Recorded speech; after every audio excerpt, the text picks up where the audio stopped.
Sai Satcharitra, Chapter 7. Sai Baba knew all yogic practices.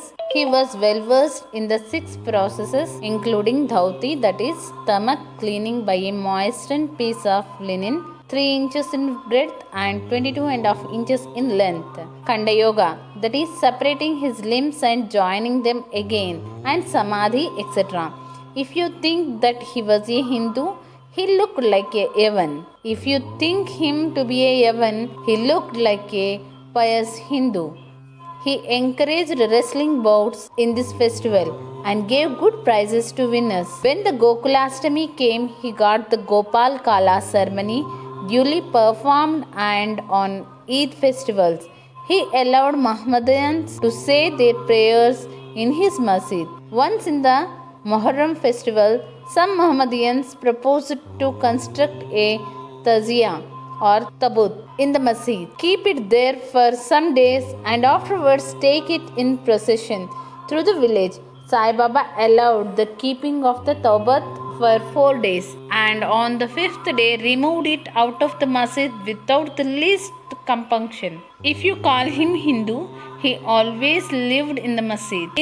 If Mohammedan, he had always the Duni sacred fire there, and the following things which are contrary to Mohammedan religion, that is, grinding on the handmill, blowing of the conch and bells, oblation in the fire, bhajan, giving of food, and worship of Baba's feet by means of arghya were always allowed there. If you think that he was a Mohammedan, the best of Brahmins and Agnihotris, leaving aside their orthodox ways, fell prostrate at his feet. On account of the merits in my past birth, I had the good fortune to sit at his feet and enjoy his blessed company.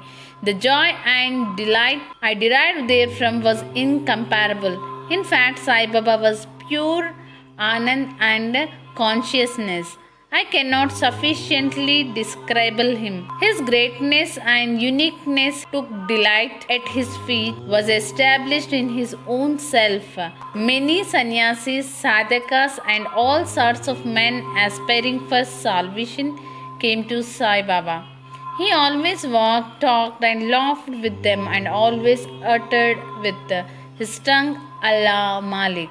He never liked discussion or arguments. He was always calm and controlled. Though irritable at times, always preached full Vedanta, and nobody knew till the last who was Baba. Princes and poor people were treated alike by him. He knew inmost secrets of all, and when he gave expression to them, all were surprised. He was the repository of all knowledge. Still he feigned ignorance. He also disliked honor. Such were the characteristics of Sai Baba. Though he had a human body, his deeds testified to his godhood. All people considered him as the Lord God in Shirdi.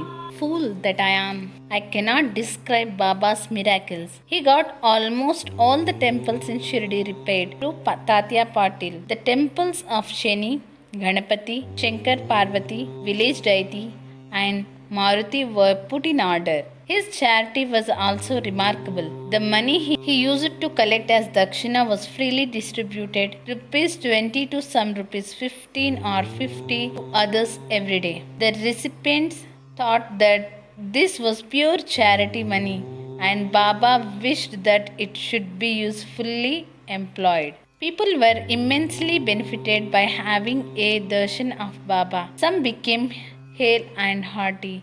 Wicked people were turned into good ones. Leprosy was cured in some cases. Many got their desires fulfilled without any drops or medicine being put in the eyes. Some blind men got back their sight, and some lame ones got their legs. Nobody could see the end of his extraordinary greatness. He used to tie a white turban on his head and wear a clean dhotar round his waist and a shirt on his body. This was his dress in the beginning. He started practicing medicine in village, examined patients and gave medicines. He pounded some biba, some carpus marking nuts, and made 2 balls of them, thrust them on in each eye of the patient and wrapped a cloth bandage around them. Next day, the bandage was removed and the water was poured over them in a stream. The inflammation subsided and the pupils became white and clear. Though the eyes are very delicate, the biba caused no smarting but removed the disease of the eyes. Many such cases were cured, and this is only an instance in point. Dauti or cleaning process. Baba went to the well near a banyan tree at a considerable distance from the masjid every third day and washed his mouth and had a bath. On the occasion, he was seen to vomit out his intestines, clean them inside and outside, and place them on a jam tree for drying. Khanda Yoga. In this practice, Baba extracted the various limbs from his body and left them separately at different places in the masjid. Once a gentleman went to masjid and saw the limbs of Baba lying separately at separate places. He was much terrified and he first thought of running to the village officers and informing them of the Baba being hacked to pieces and murdered. He thought that he would be held responsible as he was the first informant and knew something of the affair, so he kept silent. Baba practiced yoga since his infancy and nobody knew or guessed the proficiency he attained. He charged no fees for his cures, became renowned and famous by virtue of his merits, gave health to many a poor and suffering person. This famous doctor of doctors cared not for his interests, but always worked for the good and welfare of others, himself suffering unbearable and terrible pain many a time in the process. One such instance I give below, which will show the all pervasive and most merciful character of Sai Baba. In the year 1910 AD, Baba was sitting near Dhuni on Diwali holy day and warming himself. He was pushing firewood into the dhuni which was brightly burning. A little later, instead of pushing logs of wood, Baba pushed his arm into the dhuni. The arm was scorched and burnt immediately. This was noticed by the servant Madhava and also by Madhavrao Deshpande. They at once ran to Baba and Madhavrao clasped Baba by his waist from behind and dragged him forcibly backward and asked, Deva, for what have you done this? Then Baba came to his senses and replied, the wife of a blacksmith at some distant place was working the bellows of a furnace. Her husband called her, forgetting that her child was on her waist. She ran hastily and the child slipped into the furnace. I immediately thrust my hand into the furnace and saved the child.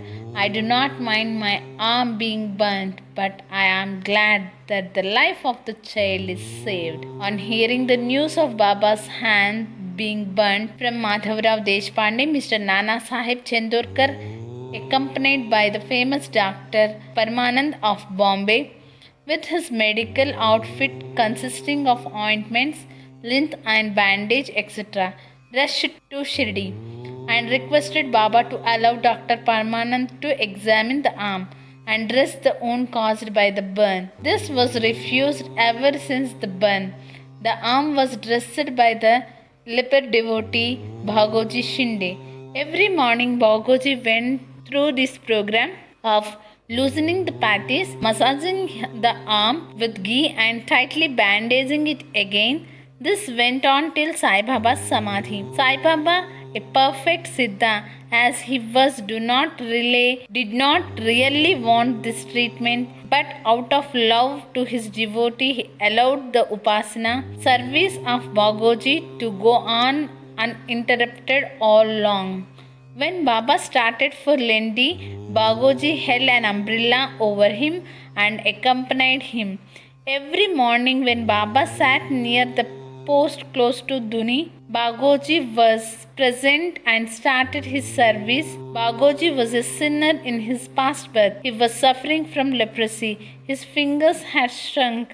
His body was full of pus and smelling badly. Though outwardly he seemed so unfortunate, he was really very lucky and happy, for he was a premier servant of Baba and got the benefit of his company. I shall now relate another instance of Baba's wonderful Leela. Mrs. Kapade, the wife of Mr. Dada Saheb Kapade of Amroti, was staying at Shirdi with her younger son for some days. One day the son got high fever, which further developed into bubonic plague. The mother was frightened and felt most uneasy. She thought of leaving the place for Amroti and went near Baba in the evening when he was coming near the Vada. In his evening rounds for asking his permission, so saying, he lifted up his company up to the waist and showed to all present 4 fully developed buboes as big as eggs and added, "See how I have to suffer for my devotees. Their difficulties are mine." Seeing this unique and extraordinary deed, people were convinced as to how the saints suffer pains for their devotees. The mind of the saints is softer than wax. It is soft in and out as butter. I shall now close this chapter after relating a story illustrating how Sai Baba loved his devotees and anticipated their wishes and movements. Mr. Nana Sahib Chandorkar, who was a great devotee of Baba, was a Mamaltadar at Nandurbar in Khandesh. He got an order of transfer to Pandarpur. He wanted to give a surprise visit to Shirdi. His Pandarpur see and salute his Vithoba and then proceed. Nobody dreamt of Nana Sahib's departure for Shirdi, but Sai Baba knew all about this, as his eyes were everywhere. As soon as Nana Sahib approached Nimgaon, a few miles from Shirdi, there was a stir in the masses at Shirdi. Baba was sitting and talking with Mahalsapati, Appa Shinde and Kashiram, when he at once said, "Let us all 4 do some bhajan. The doors of Pandari are open. Let us merrily sing." Then they began to sing in chorus, the burden of the song being, "I have to go to Pandaripur and I have to stay on there, for it is the house of my Lord." Baba sang and the devotees followed him. In a short time, Nana Sahib came there with his family, prostrated before Baba, and requested him to accompany them to Pandaripur and stay with them there. This solicitation was not necessary, as the devotees told Nana Sahib that Baba was already in the mood of going to Pandaripur and staying there. Hearing this, Nana Sahib was moved and fell at Baba's feet. Then, getting Baba's permission, Udi and blessings, Nana Sahib left for Pandaripur.